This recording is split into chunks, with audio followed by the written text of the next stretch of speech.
عليكم أن تخبروا العراقيين أن قيس النامق وإخوانه هم الذين وشوا بي.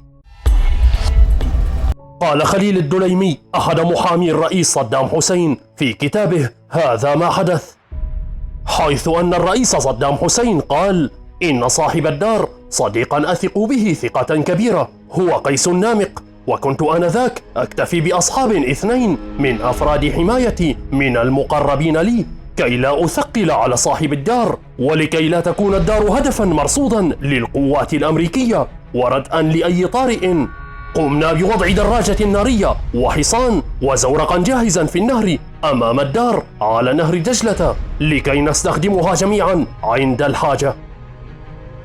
فإذا جاء الأمريكان من جهة الصحراء نقوم باستخدام الزورق، وإذا جاءوا من جهة النهر أو الشارع نستخدم الحصان ونسلك الأراضي الزراعية. قبل القبض تكون لدي بعض الملاحظات على صديقي صاحب الدار، فقبل أسبوع من الاعتقال بدا لي شارد الذهن وقد بدأ وجهه يتغير وتصرفه غير طبيعي، ومن شدة ثقتي به لم يساورني أدنى شك في احتمال أن يغدر بي. بدا لي في بعض اللحظات أنه خائف ومرتبك، ومع الأسف أن ركب الهوى وأتبن الشيطان وربما هي الغنيمة التي وعده بها الأمريكان.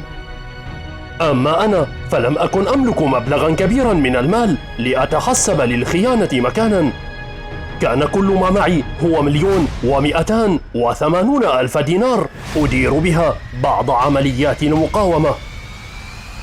كاشف على سطح الدار، وكان الرئيس قد لاحظ أيضا وقبيل اعتقاله أن الأموال التي دفنها في المزرعة التي تعود لقيس النامق والبالغة 1,280,000 دينار والتي كانت مخصصة لفصائل المقاومة قد فقدت.